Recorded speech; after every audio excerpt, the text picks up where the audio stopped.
Neighbourhood policing has come a long way since the days of Dixon of Dock Green. Good evening, all.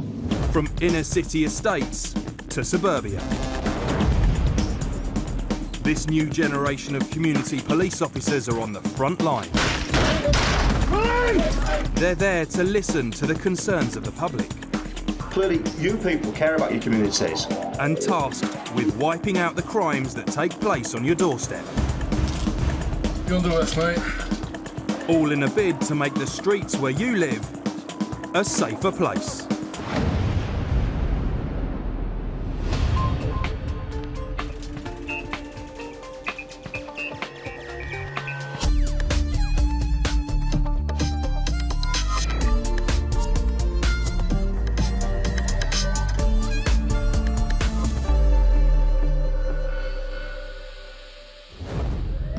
Coming up,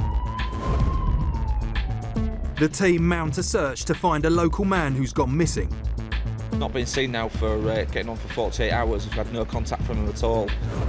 Things could be about to go off with a bang when an unexploded bomb is found.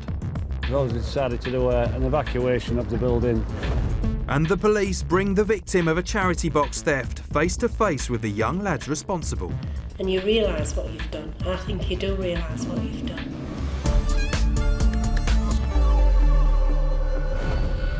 Neighbourhood police teams work around the clock to ensure residents' complaints about crime get a rapid response. But sometimes they're called into action for a very different reason, such as when a much-loved member of the community goes missing. Over 250,000 people go missing in the UK every year. When out on the beat, neighbourhood teams are always on the lookout for any new faces who may have found themselves living rough or on the run. I've not met you before. No, you haven't. The police work alongside the Missing Persons Bureau, a dedicated centre for recording and helping to trace people who have disappeared. Together, they try to help families work out what's happened. There are a number of reasons why people go missing, from small children to people in their 80s. Over the last year, we've dealt with just short of 2,000 missing reports for the whole area. The majority of those 2,000 cases, people were located safe and well. We need to know as much about that missing person as we possibly can, so we have to work quite closely with families, and obviously it's a distressing time for them, so we need to be sensitive to their feelings and what they're going through, but also that we're there to do a job and we need to get this information from families. Over in Hull city centre, PCSOs Richard Whelan and Alison Carter are making a beat walk when they get approached by two worried youths in a car. So it's been reported missing to the police already? Their friend, a popular local lad called Stuart Gilson, has already been reported as missing, but they are also out searching for him. Alison tries to get some more information from them. Anybody else he was with last night? Have you double-checked? I was with him. When did he leave and that kind of thing? And we was at a party first and then we walked on into town and the first one. Right. Has he got anything on his mind or depression or worries? Nothing like that. No. One of the lads gets out of the car to tell her what he knows. Events surrounding Stuart's disappearance become clearer, as Richard explains. Last night this lad was out drinking with his friend in the city centre. Got into a pub about 10:30 time and then his friend's just disappeared. Left him with his mobile phone. It's completely out of character. His friend was due to start work in Germany and set off on the ferry tonight. He's not turned up at all, which is out of character. So obviously now it's over 24 hours. They're quite concerned for him now. Alison reassures his friends as best she can that the team are now onto it. As I said, you're doing all the right things, really. Got to touch You the really radio are. and stuff like that. But she also prompts them to rack their brains for anything that may prove to be helpful in finding him. Think about the little things. Sometimes it's the daftest little things and you'll think, oh, I might have gone there or I might have done this or, you know, and things like that can sometimes just spark a memory, if you like. Yeah. All right. But All right. Don't worry, Thanks a lot. we'll do everything we can. Yeah. Give you a Thanks hand. a lot. All right, no problem. Good luck. All right. Thank you. Cheers, thank you. Obviously, these are very concerned friends for a male that's been reported as missing. It's very out of character for him to just disappear and not contact his friends and family. They're all very concerned because he was due to go to a new job this evening at 6 o'clock. He's not turned up for that either, so we've just hopefully given them a little bit of advice and trying to give them a bit of reassurance, really, that they are doing all the right things and that anything that they hear, they need to contact us as quickly as possible to make sure that we can help with that as well. Find out later if CCTV showing Stuart's last known steps leads the police any closer to finding out what's happened to him.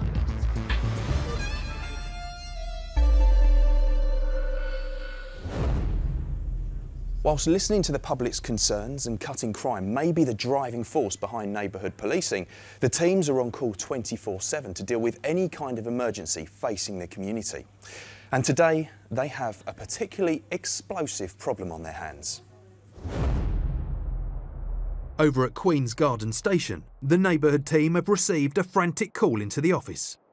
Steve heads up the team sent to investigate. A local auction house called Gilbert Bateson, they found what they believe is a live World War II bomb in a box. During the Second World War, Hull was a prime target for the enemy, with thousands of Nazi bombs dropped in a bid to destroy the port and shipbuilding docks. Defence guns also fired at enemy aircraft, and many bombs and shells did not explode.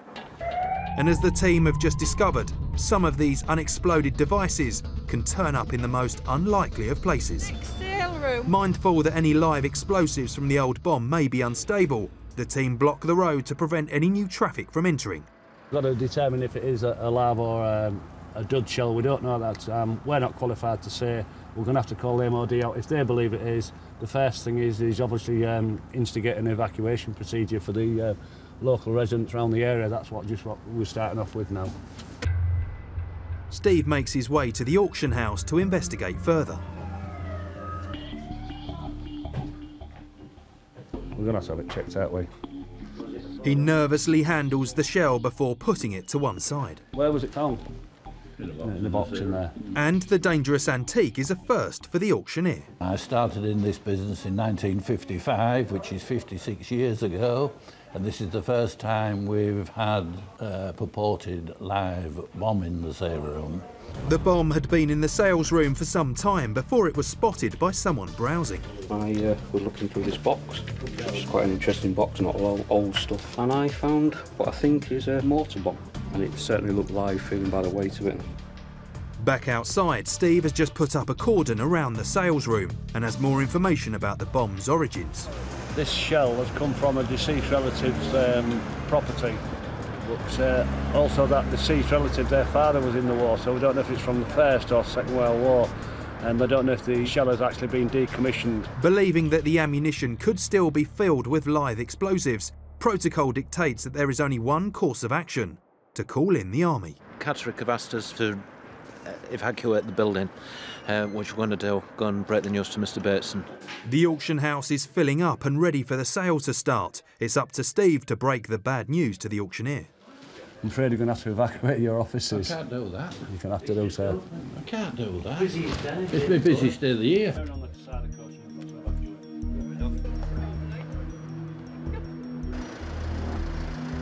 The building's been evacuated, all personnel have been escorted outside, the building's been checked, there's no persons on, and we're waiting for the arrival of the MOD coming from Catterick. And it's not just the auction house that has to be evacuated, it's every house and building in the street. Right. Find out later if things go off with a bang or if the police are dealing with a dud.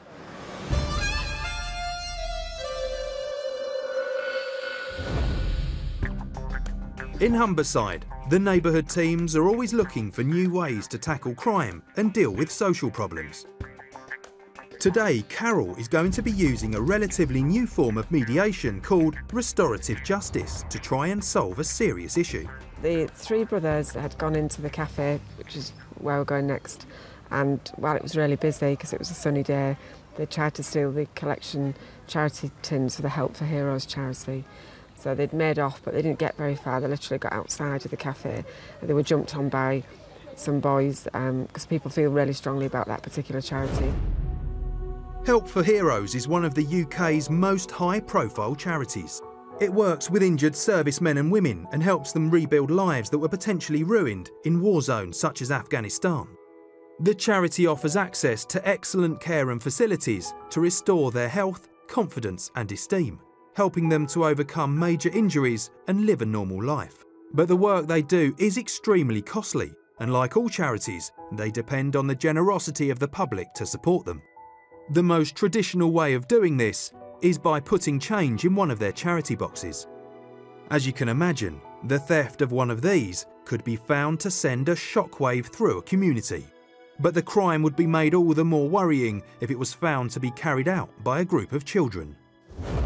Margot and her husband have owned the Park Cafe for the past 6 years. She was shocked to discover that youths had stolen the charity money. With them being young boys, it's quite upsetting, you know, and for the staff and for the customers.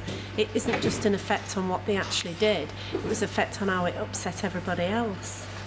And for Margot, the theft is about more than just the money. Help the Heroes is very close to my heart because I've got brother, nephew and my sister-in-law all in the forces and at Afghanistan at the moment. Carol has high hopes for the meeting. Got a lot of experience with running these things, but I think with the people involved and with the boys themselves as well who I've met, it'll be a good session. And I think that they'll come away with something rather than just being, you know, thrown into the criminal justice system and forgotten about and ended up with a criminal record. It's not helping anybody. We'll try and get an outcome for the boys and for the people that are taking part so that everybody comes away feeling like they've got some kind of resolution, really. Restorative justice acts as an alternative to a criminal record, and research has shown that this approach drastically decreases the chances of youngsters reoffending. To get the message across to these boys that about what they've done and the enormity of what they've done and the strength of feeling behind that particular charity at the moment. And they do have a brother, a half-brother who's serving in the army at the moment as well. So that the significance of that is already there with them, they just need it bringing out. And shop owner Margot also agrees it's the best available option. I think it's a really, really good idea. Carol and her team, the girls that work with Carol, are very, very good with the youngsters round Eastall, excellent in fact. And if we can stop another youngster from getting involved in crime, that's all we want. That is all we want, you know what I mean? Carol will organise a session where the boys will be invited to meet with Margot and others affected by the theft, and we will be back later to see how they get on.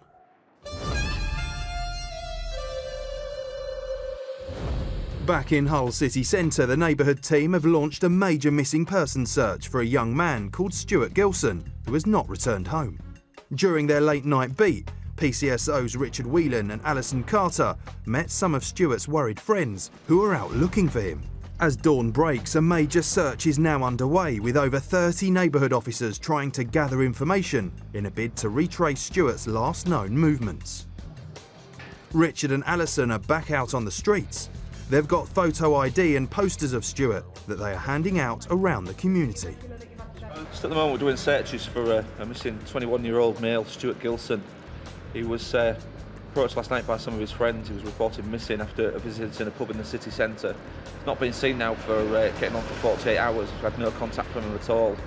So what we're doing is we're just visiting all the local offices on the high street where he was last seen, searching all the sort of areas, the bin areas, storage cupboards, things like that, to see if there's any sign of him anywhere, checking any places he might have gone into, get out of the cold and hopefully find him safe and well somewhere. Every available neighbourhood officer is now out looking for Stuart, but there is still no sign of him. We've done a search of the ship now, checked it both internally and externally, and unfortunately there's no sign of him on there. So we're going to move off now further down the riverbank and check the rest of the outbuildings and bridges and see if there's any sign of him there. The team search causeways and walkways along the river, but their search doesn't turn up any obvious evidence that Stuart had passed through there. See there now, this is the mouth of the River Hall where it comes out into the River Humber. If anything has got washed up on the river, it normally ends up on the sandbanks here, either side of the river. So we'll just check both sides of the bank and on the main marina itself, just make sure there's nothing, no sign of anyone around there. Something that police hope will help in the search is any CCTV that may have been recorded. The CCTV footage from the actual pub itself is inconclusive at the minute, because I think because of the sheer number of people coming in, so they're still looking at that now, and they're also trying to tie that in with the city council CCTV footage to see if we can pick him up on camera arriving outside in a taxi to confirm if he does actually go inside the building or if indeed he just walks off. So we should have a result of those in the next couple of hours at least. There's officers doing that now as we speak. Knowing that CCTV footage is crucial in these cases, it's been all hands on deck over at the city's CCTV command centre. And there's been a breakthrough. The staff have been scanning hundreds of hours of footage recorded by the network of over 300 cameras, and the detective work has paid off. They've found footage of Stuart crossing the bridge over the river. The footage proves that the police are searching in the right area, but find out later if it leads them to working out what may have happened to Stuart.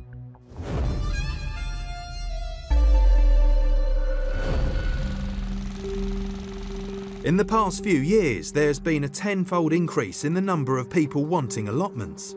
The growth of the grow your own culture has also seen major increases in thieves targeting plotters' sheds for tools and even their furrows for vegetables. Today, Sam Gregory is responding to a call for help from some local allotment keepers who are under attack from vandals and thieves. We're at Marfleet Allotments and on Marfleet Lane.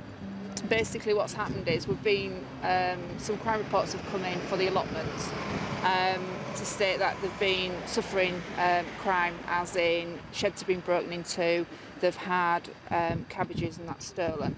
We do have more crime on here, but we don't get the crime reports through. They're more than likely to chat to other people and say, oh, by the way, I had my shed broken into. So what I want to do is also get them to come forward and say to us, you know, I've also been a victim of crime, because unless these people do this, we don't know how bad a problem it is on here. At the minute, I've had 3 crime reports for the last couple of months, but more than likely, there could be a crime happening on here every night. So it's about educating and getting people to report it to us. Nigel and Steve are all too familiar with the criminals' handiwork. The kids will come in early, they'll smash everything, and then the other ones, they come in, that's all on steel to order, basically. Right, is this your allotment? Yeah. This one's yours? Yeah. It doesn't take Sam long to pinpoint ways the allotment keepers can try and improve security on the site. Obviously the lads have had the sheds broken into. We're trying to get out shed alarms to them, but obviously we need to get a letter out to ask them not to keep anything in the sheds that's valuable. Thieves have sawn through the hinges of this container, and even a nearby toilet has come under attack. He does say that it's a toilet, but they obviously think there's something else in it, so it might be worth us putting a sign on it just to say that this is a toilet. No valuables. There's no valuables. One of the biggest issues is the perimeter fence. It's proven to be no obstacle for opportunistic criminals. Because obviously we've got an awful lot of fencing here to have heightened. From crime prevention, we've got the nice wooded area there. I've noticed that they've already tried to spring one of the palings. They get beyond that hedge, that it's a hiding point. Sam's quickly realising this problem adds up to much more than just a few stolen cabbages. So a shed had gone missing, a full shed, but no one's reported it. No, we haven't had that one. 400 quid. £400 shed. Who puts a shed on an allotment over £400? Yeah. Somebody with too much money, obviously. Sam thinks the gardener's best chance of tackling crime on the site is to pull together and to form a tenants' association.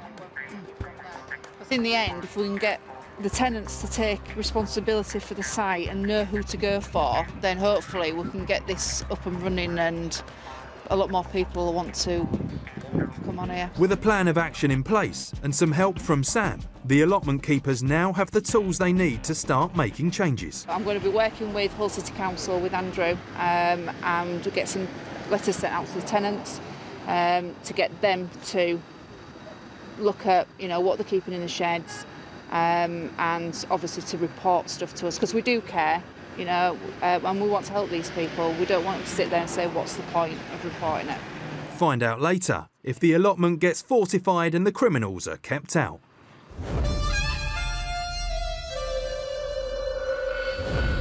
Over in Hull, a major search is underway to find local man Stuart Gilson.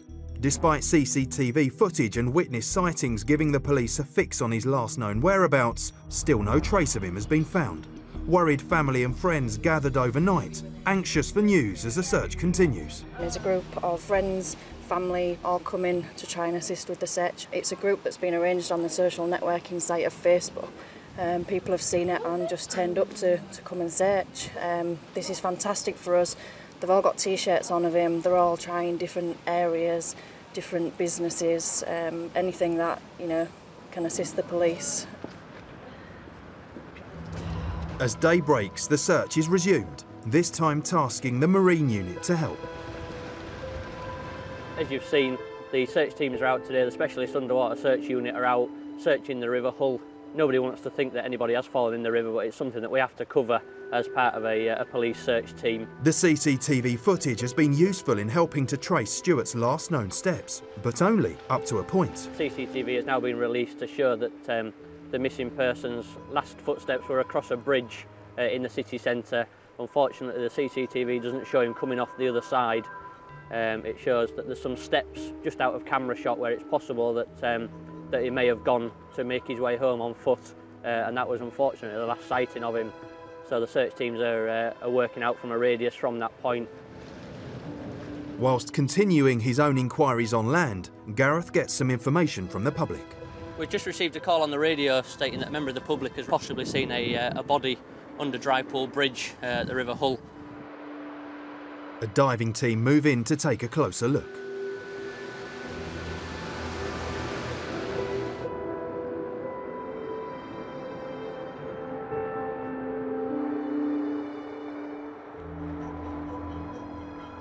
Okay.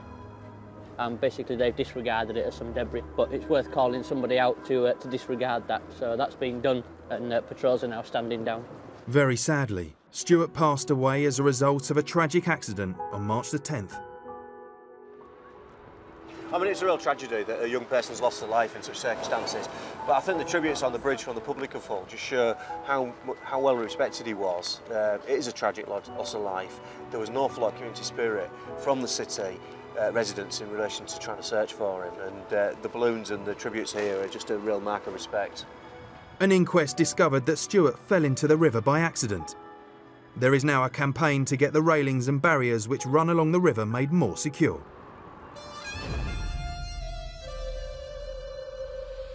Over in Hull city centre, an entire street has been evacuated following the discovery of an unexploded World War II bomb at a local auction house. The army has been called in. PC Gareth Walker has been placed on escort duty to give the bomb squad officers safe passage. The bomb squad who have come down from Catterick, we've got to take them through to the site where the unexploded bomb is, so they can make it secure and remove it if needs be to do a controlled explosion. So our job now is to just push them through the traffic on blues and twos so we can get them to the scene as quickly and as safely as possible. Once on the scene, the army men go in to assess the missile. Tool bomb disposal from the Royal Logistics have just gone in to obviously assess the device, and just waiting for an update from when they come out. The Sarge's initial analysis suggests that it looks like a live shell. However, when examined by the Army's portable X-ray machine, it turns out to be a dud, with no dangerous explosives packed inside. I think they can carry on their business. Back to normal. What an exciting day, haven't you? Great, isn't it? Certified as being safe, the Army take the shell back to base for disposal at an ammunition dump. Yeah, we've had the bomb disposal lads check the device.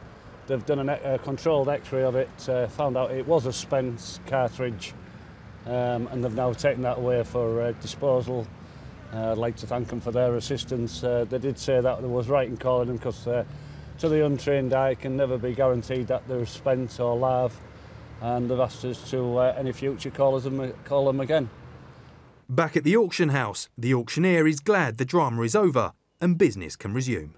We weren't sure whether it was still full of cordite or not, but we just had our doubts. But it had been hanging about in people's houses for 50 odd, 60 odd, maybe 100 years, so we handled it carefully. Neighbourhood policing is all about making the police an integral part of the community. being seen out and about, listening to residents' concerns and finding a workable solution to their problems. PCSO Sam Gregory walks around 70 miles a week, working her patch in the Marfleet area. She's a familiar and friendly face to locals, who often approach her about problems where they live. Hiya, you alright? Yes, thank you. But Sam's also got a keen eye for trouble, and it doesn't let her down today when she spots a kid stranded on a youth club roof.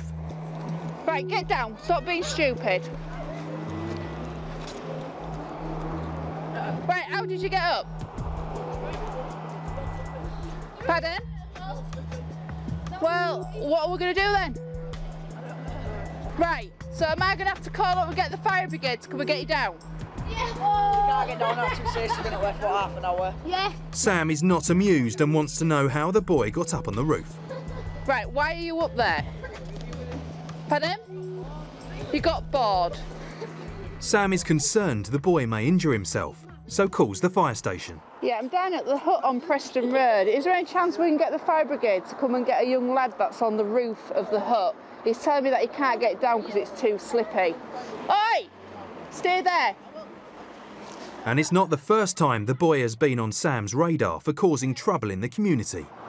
It's the same gent from a couple of nights ago on Avenue where they were throwing stones at the windows. He's part of that group. As Sam waits for the fire engine, she gives the boy instructions to stay put. Are you messing about? Right, you are coming to my attention far too much at the minute, aren't you? Go back to the other side, please, because while you're on there, you could be causing damage to the roof. And how do you know that the roof's not safe and that you might go through it? She goes on to take his details and is understandably annoyed by his continued bad attitude. Right, you are 12 at the minute, is that right? 13 next week? You're acting like a 2-year-old. Within minutes, the fire brigade arrives. Sam gives them the lowdown on the situation and they set about bringing the boy down safely.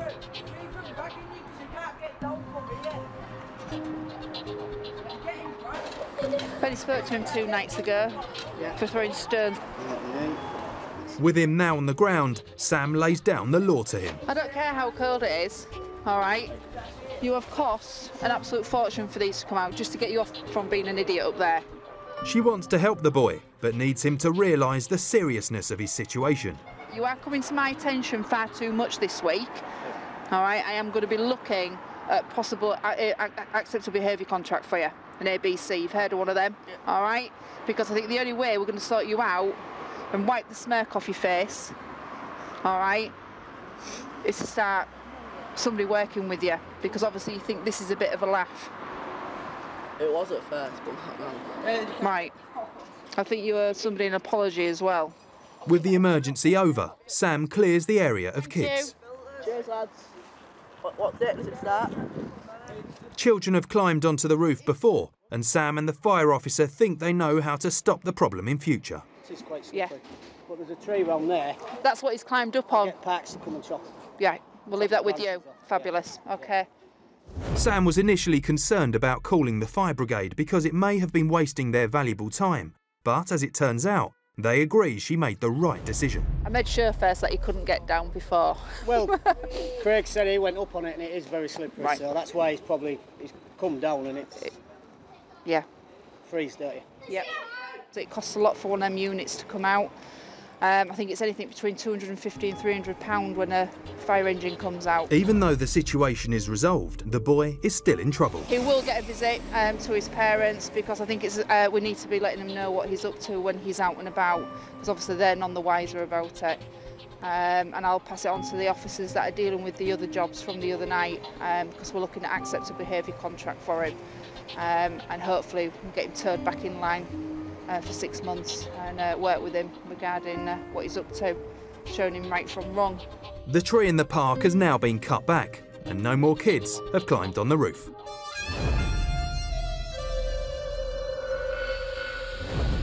One of the success stories of neighbourhood policing is the use of restorative justice. With police officers mediating, it sees criminals meeting their victims face to face. But unsurprisingly, emotions can often run high. Over in Park Cafe in Hull, a charity box was recently stolen. A group of children snatched a jar of coins destined for Help for Heroes. The charity helps injured servicemen and women rebuild their lives after sustaining some terrible injuries during their time in war zones. The community was shocked by the crime.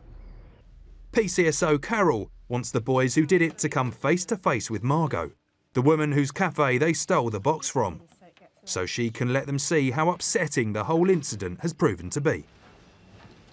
Instead of sort of dealing with them through the criminal justice system, we wanted to do it this way so that they could find out a little bit more about what they've done, get them perhaps to do some work in the park as reparation, and a whole better way of dealing with it, I think, than actually involving them in the criminal justice system, because it gives them a chance to think about what they've done, think about why they did it, and also for the people that it immediately affects it gives them a chance to address the boys while they're here and tell them how it made them feel and what they want to be done to make it right.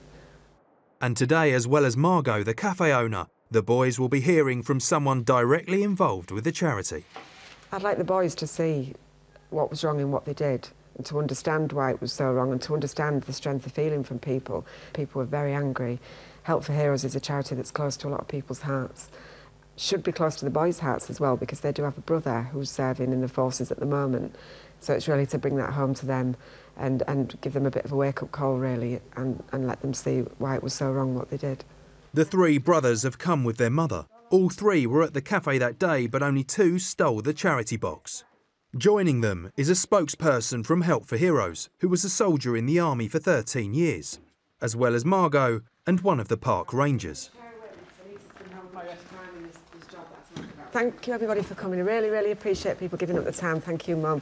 And boys, thanks for coming. I appreciate this. Carol begins the session by asking the brothers to tell everyone what happened that day.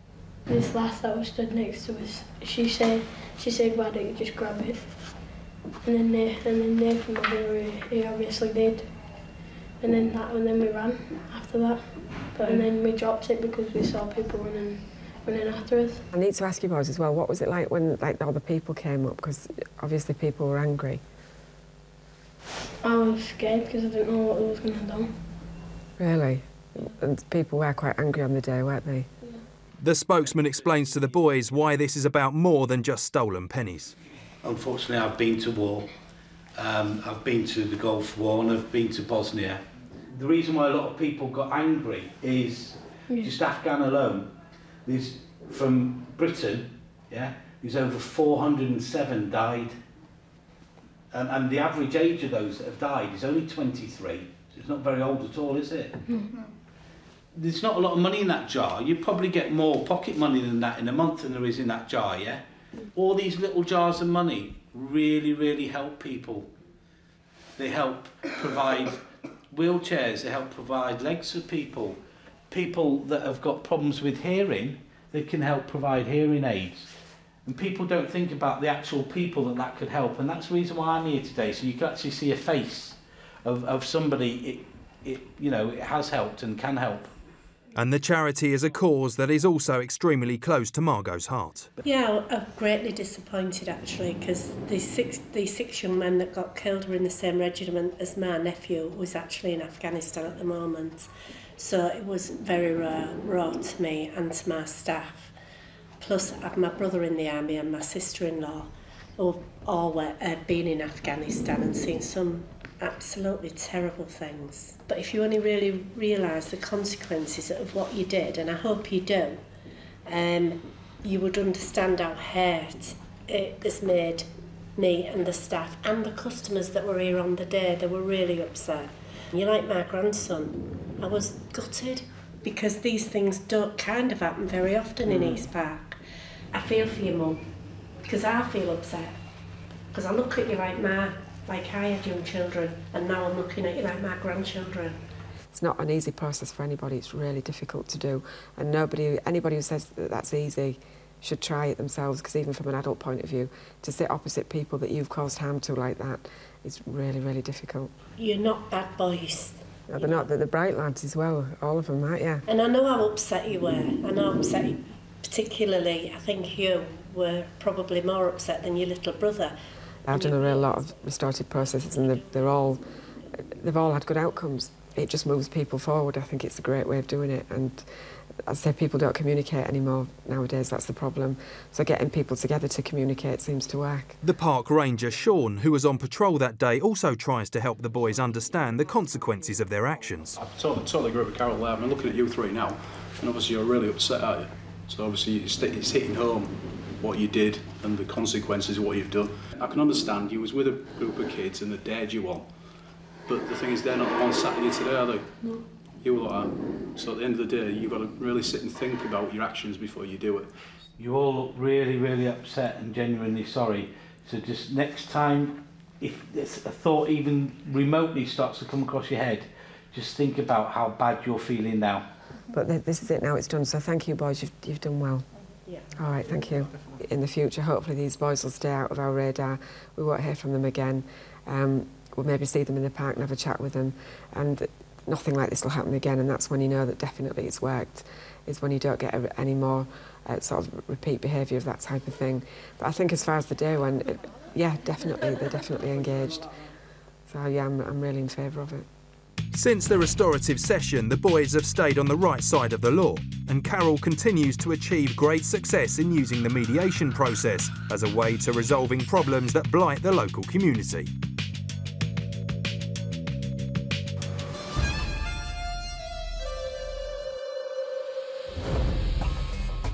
Over at Preston Road Police Station, Sam has been called in to help a group of worried allotment tenants who have been repeatedly targeted by thieves and vandals. She's already spent some time walking around their growing plots, assessing things they can do to deter the criminals, but she's also got another idea up her sleeve. Sam's discovered an allotment nearby that could give the guys at Marfleet the inspiration they need. Right, we're going down to Leeds Road allotments. Basically what we've done is I've spoken to Tracy, one of my colleagues, who looks after the allotments on there, to try and organise a meeting with 3 of my gentlemen from my allotments to get a committee together and get the allotments working, getting people talking to one another, reporting things, because just handing somebody a piece of paper, all right, that's the easy way, but if they can get some pointers today on how they've managed to do it, because they will have had some struggles at some point, and how to overcome them. So that's what we're hoping that they get out of it today. Nigel and Steve from Marfleet Allotments have come along to find out how an association can work. Pleased to meet you. Nigel. I'm the secretary of the site. That's Keith. Hi, Keith. Right. Do you want to have a walk around the site first so you can see what we've achieved over the past 8 years? Okay, 8 years. Oh, right, we've got a lot to go, guys. We've got to catch up. Unlike Marfleet, this site is run by a volunteer tenant association. The group is doing all it can to cut crime and is overseeing security improvements across the site. Kids that have been excluded from school, this is their little site. Obviously we do what we can for them. Are they supervised by teachers and they what? bring so many down. Right, okay. And the allotment, people like Brian and that will come down and advise them and help them and right, just work together with them. Yeah. The advantage of having these on is those little kids in 10 years' time will actually be your teenagers. So from a very young age, you're getting them involved. They'll come here, they'll see the work that they've done, I've grown this, and it's great stuff. Yeah. Thanks to the visit to the neighbouring allotment, Nigel and Steve are beginning to see what a bit of teamwork can achieve. It's quite good, isn't it? Well, you was advised, weren't you, when... Put a silence in toilets, yeah. It looks like a container that you want to break into and what's in there sort of thing. Tell somebody it's a toilet. Yeah. What do you want to break into a toilet for? Yeah. Setting up a successful tenants association can bring more than just safety to the site.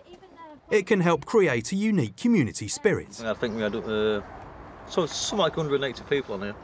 Just coming and going all day long. Yeah.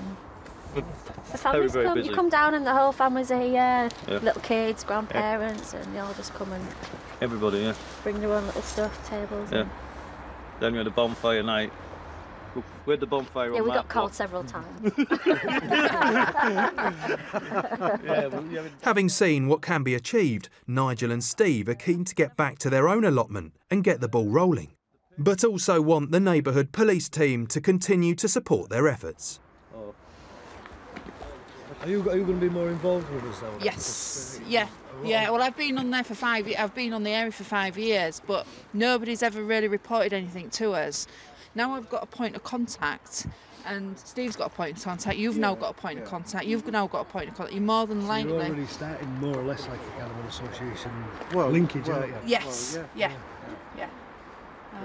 But we just need to start taking little fairy steps, if you know what I mean. So I think first things first is get as many people interested, get things marked, and gradually, I think this year is going to be just trying to get things going, if you know what I mean. And then maybe next year we can go for the full jugular of... Since teaming up with Sam, the men from Marfleet have made significant steps at tightening up security and making the plots a more family-friendly place. They measured the fence up and they've put some stakes on top of the fence to put the barbed wire on. They've mended the container, which the hinges were broken so we couldn't use it, so now we can use it now as storage. The toilet, mended the toilet because it got vandalised, but they've actually mended it. So now we're just getting on with the plots now, trying to get all them tidy. And Sam is impressed by the improvements made. Yeah, quite excited. It's been quite 6 weeks we've been up and running as a committee, and it's working quite well. We've not had any crime reports as in that there's been any theft or damage. We've had a few kids coming onto the site just having a nosy round. We're opened it up for everybody, so there's no reason to break in. All they've got to do is ask and we'll let them in. Yeah, it's been a hard 6 weeks, but we're getting there. Till now. It just goes to show you reap what you sow.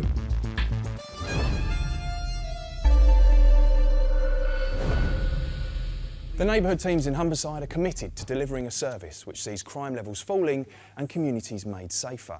But it's an ongoing challenge, and one residents are sure to make the police continue to rise to. Coming up next time, the police raid a suspected cannabis factory hidden inside a mansion house. Police! The cops crack down on the street peddlers.